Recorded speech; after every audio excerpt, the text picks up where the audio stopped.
Hi friends, எல்லாருக்கும் வணக்கம். இந்த வீடியோ எதுக்காக போடுறோம் அப்படின்னா தம்ப்நெயிலே பார்த்திருப்பீங்க. நான் எப்படி குவைத்துக்கு வந்தேன், எந்த ஏஜென்சி மூலமா வந்தேன் அப்படிங்கறத பத்தி தான் இந்த வீடியோ.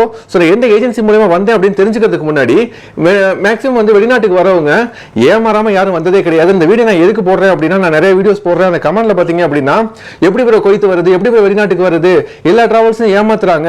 சோ ப்ராப்பரா ஏதாவது பண்றதுக்கு வழி இருக்கா அப்படின்னு சொல்லி சொன்னாங்க. தெரிஞ்ச விஷயத்தை பத்தி நான் கொஞ்சம் சொல்றேன்.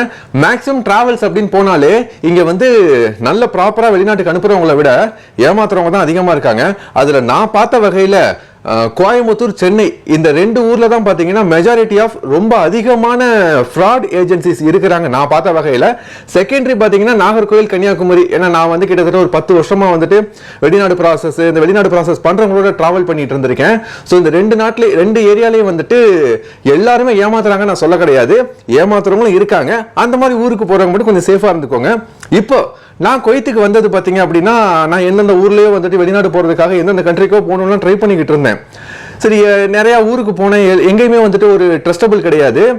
நான் வந்து திருச்சி, ஸோ இப்போ திருச்சியிலே எங்கேயாவது ட்ரை பண்ணி பார்ப்போம் அப்படின்னாலுமே வந்துட்டு ப்ராப்பராக கைடன்ஸ் இல்லை. யார்கிட்ட போகிறது, எங்கே போகிறது. ஆல்ரெடி 2 வாட்டி பணம் கொடுத்து நானே ஏமாந்துருக்கேன், வாங்கிட்டேன். நிறைய பேர் பணம் கொடுத்து வாங்க முடியாமல் மன உளைச்சலுக்கு ஆளானவங்களாம் எவ்வளோ பேர் இருக்காங்க.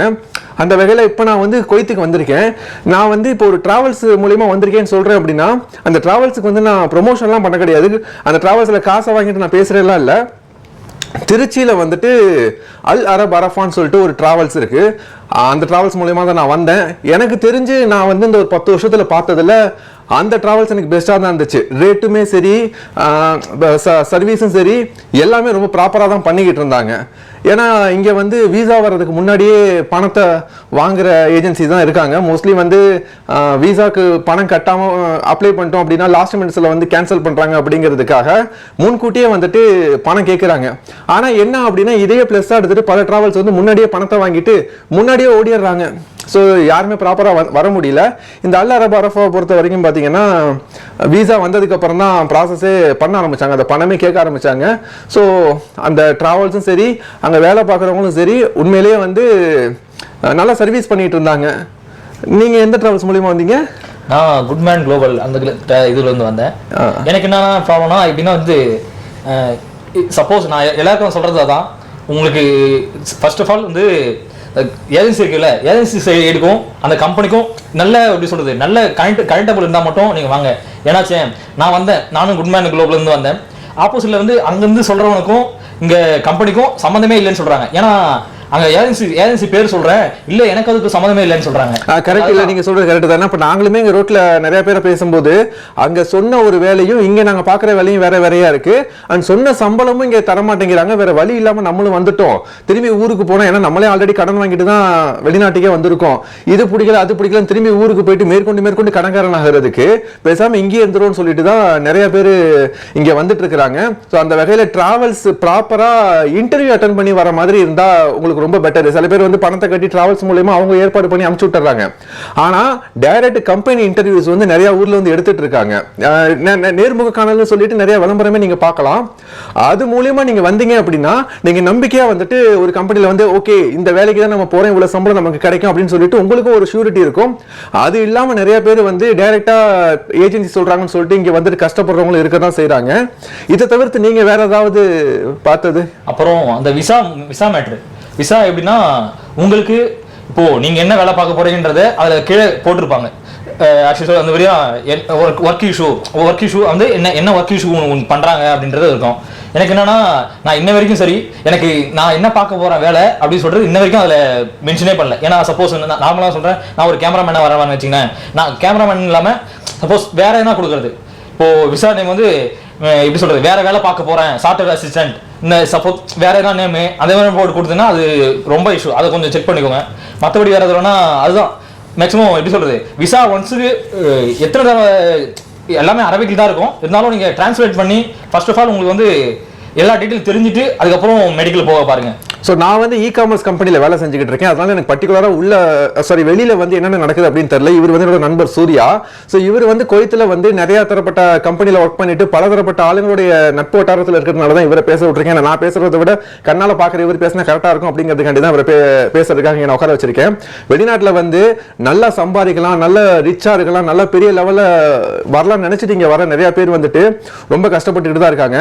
இங்கே அதிகமாக வந்துட்டு வெளிநாட்டில இருந்து கல்ஃபுக்கு வந்து கிளீனரு, லேபரு, இந்த வேர் ஹவுஸ் இந்த மாதிரி கேட்டகரிக்குள்ள நிறைய பேர் நிறைய இடங்கள்ல ஆள் எடுக்கிறாங்க. அந்த இதுல ஒரு நாளைக்கு கிட்டத்தட்ட 50 பேருக்கு குறையாம வெளிநாட்டுக்கு வந்துட்டு இருக்காங்க. இந்த வேர் ஹவுஸ், இந்த லேபர் கேட்டகரி, இந்த கிளீனர்ஸ் இதெல்லாம் வந்து நம்பி வராங்களே, அது எப்படி ஓகே வாங்கிய வேலை?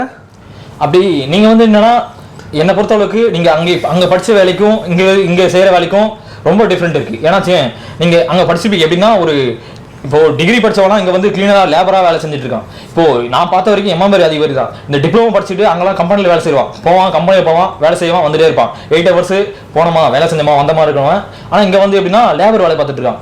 லேபர் வேலைன்றது எப்படி 10 hour ஒர்க் பண்றான், அதுக்கப்புறம் அது பத்தலன்னு சொல்லிட்டு காசு பத்தலன்னு சொல்லிட்டு வேற இடத்துல போய் ஒர்க் பண்றான். அது எப்படின்னா அங்க வந்து ரொம்ப படிக்காதவன் 10ஆவதுக்கும் கீழே இருக்கவங்க தான் ரொம்ப படிக்காதவங்க, ஒண்ணுமே கையெழுத்து மட்டும் தான் போட தெரியும் அப்படின்றவங்க மட்டும் தான் அந்த வேலை தான் இங்க பாக்குற மாதிரி. ஏன்னா அதுக்கும் இதுக்கு டிஃப்ரெண்ட் இருக்கு.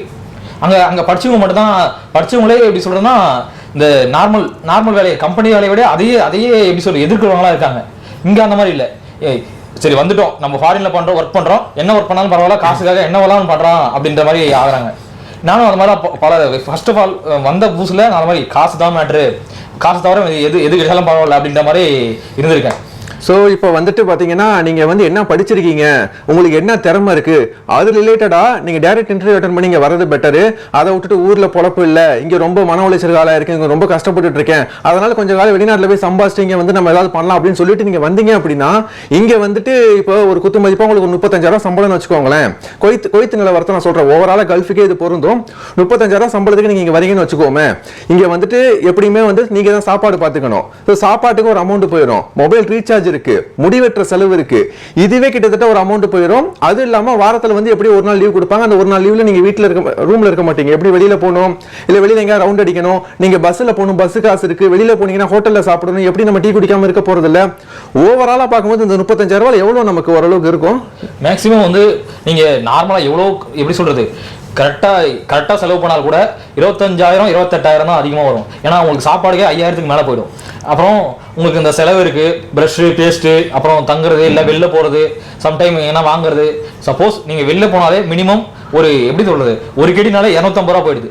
250 ரூபா மீன்ஸ் வந்து அங்க வந்து எப்படின்னா நம்ம ஊர்ல 1 வாரம் 2 வாரம் ஓடுறது இங்க ஒரே ஒரு 1.5 அதான் ஃபர்ஸ்ட் ஒரு வேளை சாப்பாட்டுக்கே அவ்வளவு காசு போயிடும். இப்ப நானுமே மார்க்கெட்டுக்கு போனேன் அப்படின்னா ஒரு 250 ரூபா எடுத்து குச்சி பையில நான் காய்கறி வாங்கிட்டு வந்துட்டேன் அப்படின்னா குச்சி பை நிரப்பிட்டு வருவேன்.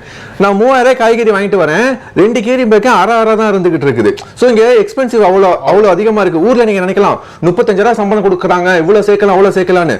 ஆனா நீங்க வீட்டுக்கு அனுப்புறது 10,000 15,000 அனுப்ப முடியும். ஏன்னா இங்க உங்களுக்கு செலவு இருக்குது. அந்த 10,000 15,000 நீங்க ஊர்லயே சம்பாரிச்சுட்டு குடும்பத்தோட இருக்கலாம். வெளிநாட்டுக்கு வந்து கம்மி சம்பளத்துக்கு வெளிநாட்டுக்கு வந்துடாதீங்க, நல்ல டிராவல்ஸ் மூலமா போங்க. ஏன்னா நீங்க வந்து இப்போ 1 லட்ச ரூபா 1.5 லட்ச ரூபாய் கம்மி எந்த டிராவல்ஸுமே வாங்காம இருக்கிறது கிடையாது. குறைஞ்சது 1.5 லட்ச ரூபா வந்து எல்லா டிராவல்ஸுமே வாங்குறாங்க. இங்க சம்பளம் 35,000 வச்சுக்கோங்களேன், அதுல உங்களுக்கு 10,000 15,000 தான் நீங்க வீட்டுக்கு அனுப்ப முடியும். அப்படின்னா நீங்க கட்டின காசை தான் எடுத்திருக்க முடியும். 1.5 லட்ச ரூபாய் நீங்க வந்து கட்டின காசை எடுத்து கொஞ்சம் தான் சேவிங்ஸ் வச்சிருப்பீங்க. இங்க வந்து நீங்க தனியா இருந்து கஷ்டப்பட்டுக்கிட்டு இருக்கிறதுக்கு அதுக்கு நீங்க ஊர்லயே இருக்கலாம். எந்த ஏஜென்ட்டையும் போய் மாட்டாதீங்க. மெயினா சொல்ல போனீங்க ஏதாவது ஏஜென்ட் ஏமாந்த அனுபவம் இருக்கா? அது இருக்கு. அது ஃபர்ஸ்ட் ஆஃப் ஆல் எல்லாருமே எப்படி சொல்றது நான் மட்டும் இல்ல, இது குவைத்திலே இருந்து ஒரு 15 வருஷம் 20 வருஷம் ஸ்டார்ட் அப் அந்த ஏமாறுறது தான். இந்த சைக்கிள் ஓட்டினா கீழே விழுந்து அடிபட்டு தான் பழகும், விழுந்தாதான் அதை கத்துக்க முடியும் அப்படின்னு சொல்றது. அது வந்து அந்த காலத்துல இருந்து அப்படி இருக்கு. ஆனா இப்பெல்லாம் அப்படி இல்ல. எப்படி சொல்றது அதை மாத்தத்துக்கு தான் இப்போ வந்திருக்காங்க. எப்படின்னா அதுதான் சொல்லிட்டு இருக்கேன். ஏன்னா இப்போ எப்படி சொல்றது நீங்க ஆல்ரெடி பட்டாதான் திருந்த முடியும் அப்படிலாம் இல்லை. இப்பெல்லாம் அதுக்காக தான் சொல்லிட்டு இருக்கேன். நீங்க வந்து இப்பெல்லாம் அந்த மாதிரிலாம் இல்லை. நீங்க வந்து எப்படி சொல்றதுனால அதை கத்துக்கிட்டு இப்போ அது வரைக்கும் அடிபடாம வாங்க அப்படின்னு தான் சொல்ல வரேன். ஸோ தெளிவா இருங்க. இங்க வந்து நிறைய சீட்டிங் பண்ற டிராவல்ஸ் தான் அதிகமா இருக்காங்க. ஸோ நான் பார்த்த வகையில கோயம்புத்தூர்லயும் சென்னையிலயும் ஊருப்பட்ட பேர் இருக்காங்க. எல்லாரையும் நம்ம தப்பு சொல்ல முடியாது. சூப்பரா பண்ற ஜென்யூனா பண்ற டிராவல்ஸ் இருந்துகிட்டு தான் இருக்காங்க. இவங்களுக்கு மத்தியில அதிகமான மெஜாரிட்டிஸ் வந்து நான் பார்த்ததுல இந்த 2 ஊர்ல அதிகமா இருக்காங்க. ஸோ சேஃபா இருங்க. எங்கேயுமே பணத்தை கொடுத்து ஏமாறாதீங்க. நீங்க ஒரு வாட்டி பணத்தை கொடுத்துட்டீங்க அப்படின்னா கேஸ் போட்டு வம்பிழுத்து வாங்கிலாம் நினைக்கலாம். ஆனா அதுக்கே உங்களுக்கு காலம் போயிடும் மன உளைச்சல் காலாயிட்டு உங்களால திரும்பி அந்த பணத்தை வாங்கவே முடியாது. நான் வந்து மெயினா போட்டது எனக்கு வந்து ரொம்ப ஃபிளெக்சிபிளாகவும் கொஞ்சம் ட்ரஸ்டபிளாகவும் இருந்த ஒரு டிராவல்ஸ் தான் வந்துட்டு அல்லற பரஃபா. ஏன்னா நான் 10-12 வருஷத்துல வந்து நான் எவ்வளோ டிராவல்ஸ் பார்த்துருக்கேன். ஸோ பர்டிகுலராக எனக்கு திருச்சியில் வந்து நான் இப்பயும் சொல்றேன், அந்த டிராவல்ஸ்ல வந்து நான் பணம் வாங்கிட்டோ இல்லை ப்ரமோஷனுக்கோ நான் எதுவுமே போட கிடையாது. நான் என்னோட தனிப்பட்ட கருத்து விருப்பத்தை தான் நான் சொல்றேன். ஸோ எல்லா விதத்துலையுமே பெட்டரு. விசா வந்ததுக்கு அப்புறம் காசு வாங்குறேன்னு சொன்னாங்க. அதுதான் எனக்கு ஃபர்ஸ்ட் ஒரு ஹோப் கொடுத்தது. ஏன்னா நான் போன எல்லா இடத்துலையுமே அட்வான்ஸ் அமௌண்ட் இவ்வளோ கொடுங்க அவ்வளோ கொடுங்கன்னு சொல்லிட்டு இருந்தாங்க. அவங்க மட்டும்தான் வந்துட்டு விசா வந்ததுக்கு அப்புறம் ஒரு அமௌண்ட் கொடுங்க மிச்சம் போகும்போது கொடுங்க அப்படின்னு சொல்லி சொன்னாங்க. ஸோ அவங்க மூலியமா இங்கே வந்துட்டு உண்மையிலேயே ஒரு சூப்பரான ஒரு வேலையில தான் நான் இருக்கிறேன். வெளிநாட்டுக்கு வரவங்க படிச்சு ரிலேட்டடுக்காக வாங்க. நான் அதாவது டைரக்ட் இன்டர்வியூ அட்டன் பண்ணிட்டு வாங்க. இதை தவிர்த்து வேற எதுவும் வராதிங்க. ஏன்னா இங்கே ஹவுஸ் டிரைவரா வர எவ்வளோ பேர் இருக்காங்க. அவங்களே நிறைய பேர் புலம்பிட்டு இருக்காங்க வந்து மாட்டிக்கிட்டோன்னு. ஸோ எல்லாமே சேஃபா வாங்க. வேற ஏதாவது ஏன்னா என்னை விட இவர் வந்து ரொம்ப வருஷமா வெளிநாட்டு அனுபவம் இருக்கு. உங்களுடைய கருத்து ஏதாவது? வேற எதுவும் இல்லை, அதுதான் கொஞ்சம் பார்த்துவாங்க. இங்க வந்து அதிக வேலை எடுக்கிறது வந்து ஹவுஸ் டிரைவர் தான். ஹவுஸ் டிரைவர்ல கொஞ்சம் பார்த்துங்க. ஏன்னா எல்லா ஓனரும் ஒரே மாதிரி இருப்பது இல்லை. அதனால கொஞ்சம் அது மட்டும் கொஞ்சம் பார்த்துவாங்க. அப்புறம் என்ன, வேற எதுவும் இல்லை. ஓகே சேஃபா இருங்க. ஸோ வெளிநாட்டுக்கு வரவங்க நல்லபடியா வாங்க. வெளிநாட்டுக்கு போனால் கஷ்டப்படணும் அப்படின்ற மைண்ட் செட்டையே வச்சுக்காதீங்க. இங்கே வந்தாலும் நல்லா இருக்கிறவங்களும் இருக்காங்க. ஸோ நல்ல டிராவல்ஸாக பார்த்து வாங்க. Happy journey. ஓகே, அடுத்து இதே மாதிரி நல்ல வீடியோவில் சந்திப்போம். டாடா, பாய் பாய். டாடா.